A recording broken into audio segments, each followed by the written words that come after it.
Begum and friends, Mrs. Thatcher and Paisley, Mr. Brezhnev and Carter, the ghost of McCarthy, and the memories of Nixon, and now, a group of anonymous Latin American meatpacking Literati.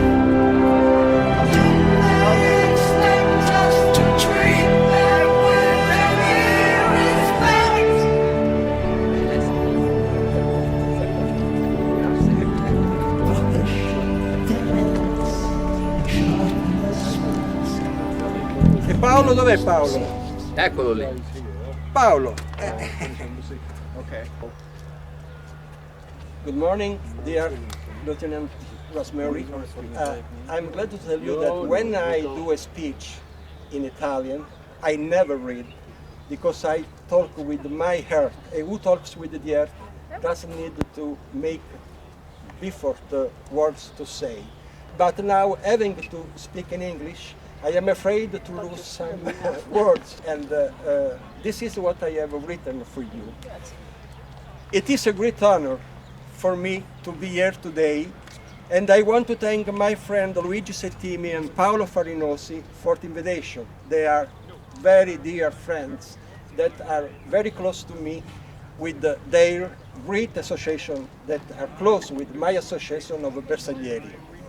It is a great honor not only for the gratitude toward the people, the United States, who did not hesitate to come to Europe's rescue when Europe was on the brink of the abyss, but also for what is happening now, for the great support that the USA is giving to the determined Ukrainian people, a European people that we wait with open arms in the European Union and in the NATO.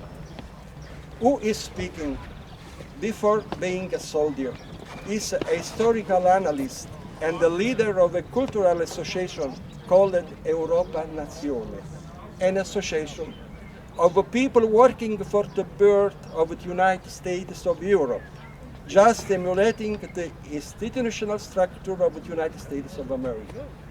Today, however, it's above all the soldier who speaks to you, kind Lieutenant Colonel, and as regional president of the National Bersaglieri Association, the elite corps of Italian Army, I am pleased to give you our crest, also on behalf of the National President, General Ottavio Renzi, who lives in Roma and will be today this afternoon and is sorry to not being here today, but we are at the century of the foundation of our association, and so there are many events in all Italy from the north to the south. So it is very difficult to be everywhere as we would have liked. I am also pleased to pay homage to you with the little book dedicated to my father Lorenzo, which reports a fact, an anecdote, dating back to autumn 1943, when my hometown, the little village, the little hamlet where I live, was liberated by the US troops. In those days, General Troy Aston Middleton, commander of the 45th Infantry Division, stayed in my grandfather's home, where I still live today, together with my sister Annalisa. So they arrived to my village, and my home was the only one with the bathroom inside in all the area. And the general took place in that house, asking hospitality to my grandfather and my grandma. They went to live for those days in another house.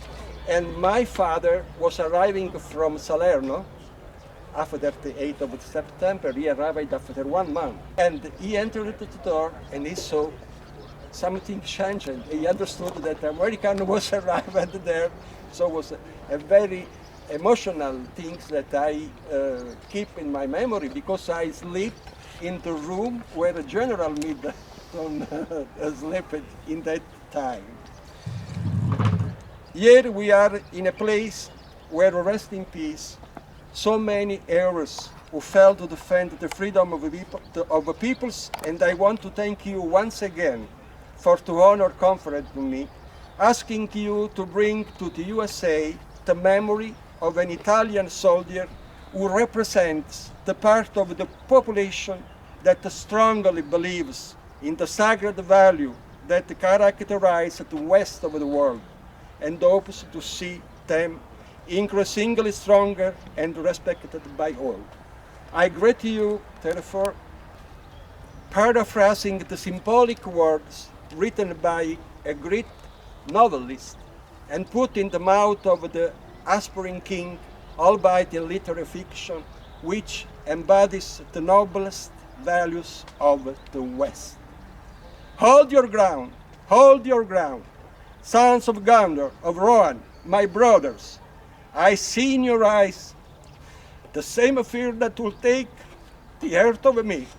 A day may come when the courage of man fails, when we forsake our friends and break all bonds of fellowship. But it is not this day, an hour of wolves and shattered shields, when the age of man comes crashing down.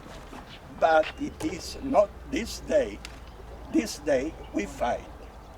By all that you hold dear on this good earth, I bid you stand, men of the West. This day does not belong to one man, but to all. Let's together rebuild this world, that we may share in the days of peace. For Frodo, said the future King Aragorn at the end of his speech in front of the Black Gate, for Zaleski and for our freedom, I say today, God bless America, God bless Europa, thank you for all.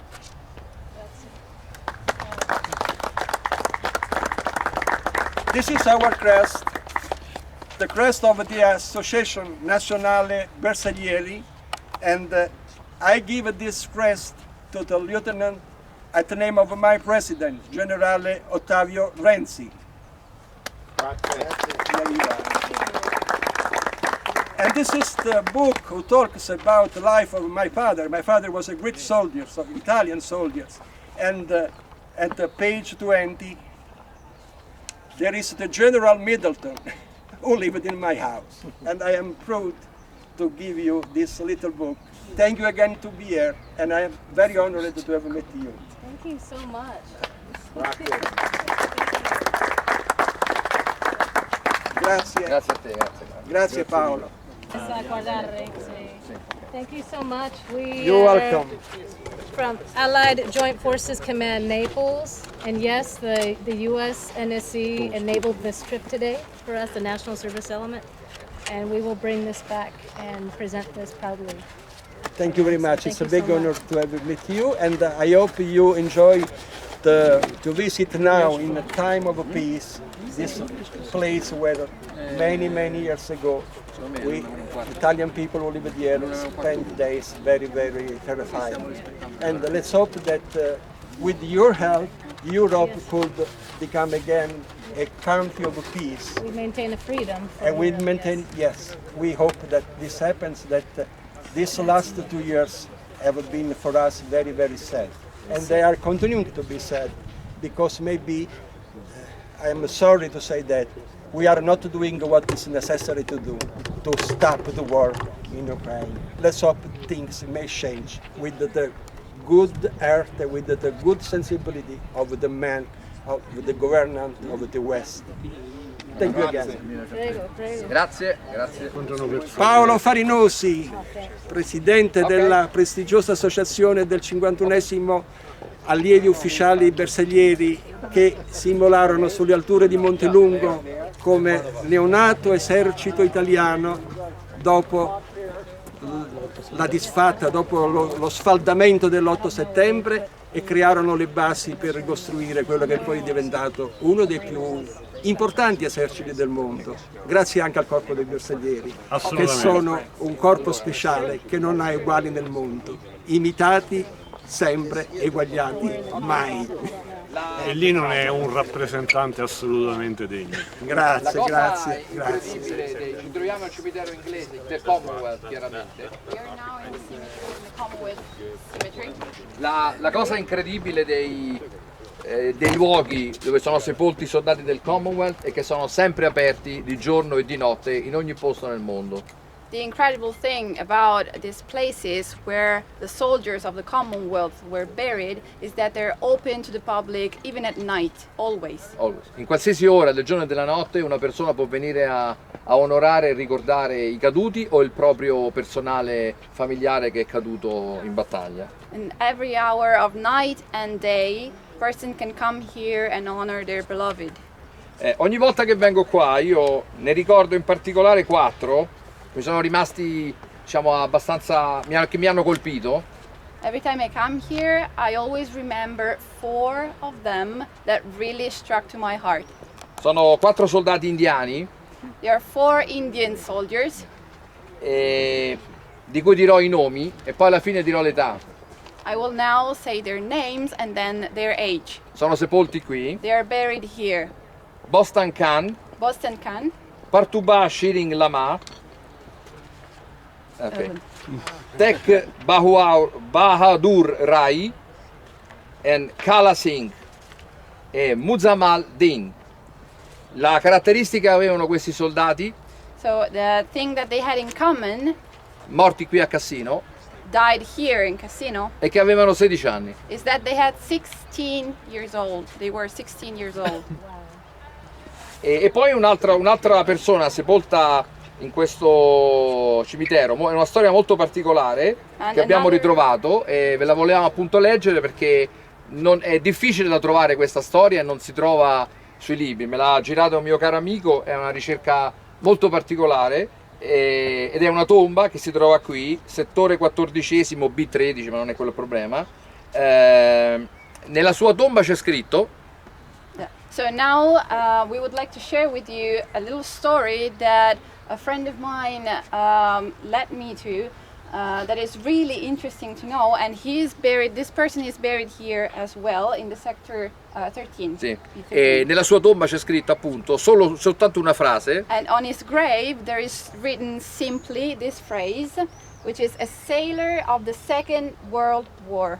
ma con questa piccola scritta With a small phrase, racconta una storia incredibile che adesso lei vi dirà. tells an incredible tale. So.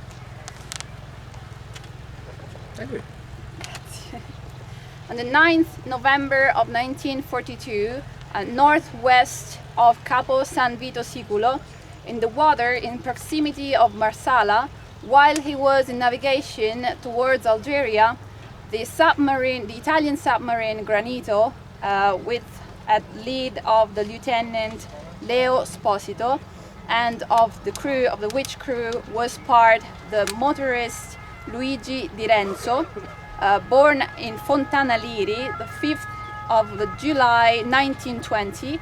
It was sunk with 3 turmoils sent from the English submarine Saracen. On the Saracen, led by the Lieutenant Michel G.R. Lambie, it was found the officer telegraphist Victor James Crosby, born at Portsmouth on the 21st September 1909. The Saracen, between other missions, on the 7th February 1943, managed to accomplish a mission composed by some secret agents with gear, transmitting gear in Corsica, and then they were captured. On the 13th of August of 1943, on the coast of Bastia, the Italian corvettes Euterpe and Minerva fight and attack the Saracen, fighting him and urging him to emerge. Some of the members of the crew die. The others, after having sunk the submarine for not getting hit, cocked by the Italians, are saved and are held captives. Between these, Crosby, brought before in Germany, maybe to question him on the mission, on the secret mission, of the February, the President February in Corsica, or maybe because he was a telegraphist, or maybe he was believed a secret agent. He evades and manages to get to Italy, where he is interned in Manzana, Rome.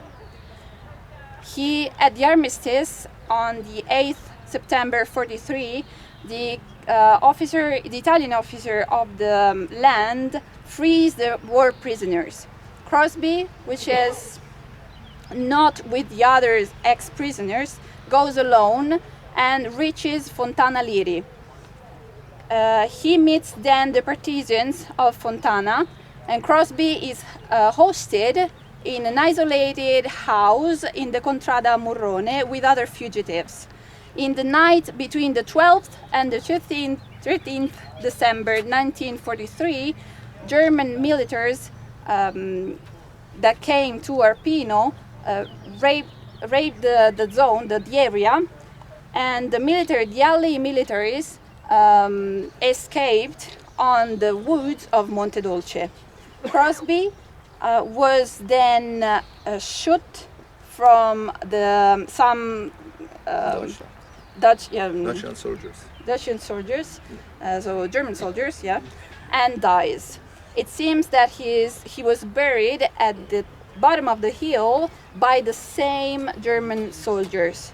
After the end of the battle, the body of Crosby, the remains, were found and buried in the cemetery of the Commonwealth of Cassino, under a grave with simply written, "A sailor of the Second World War." That's an incredible story. With your permission, Luigi, I just want to add something about this place, because maybe you don't know, in that grave there is buried the father of Roger Waters, the big singer and the big composer of the Pink Floyd. It's just over there. And I beg my cameraman, please, to take the picture of that grave. And it's a beautiful story, because he understood that his father was here many years after the end of the war, and he came here and he went to the place in not far away from Anzio, where his father really died, and he is buried just there, the father of Roger Waters. Here to themselves every day.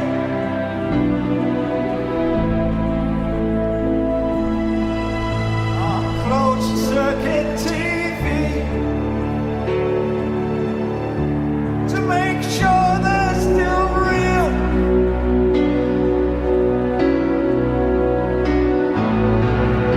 It's the only connection they feel.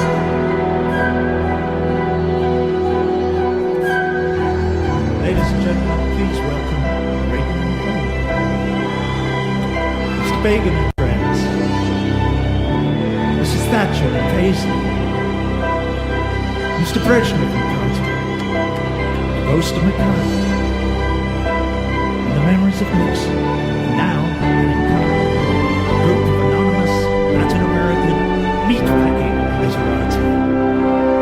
Did they expect us to treat them with any respect?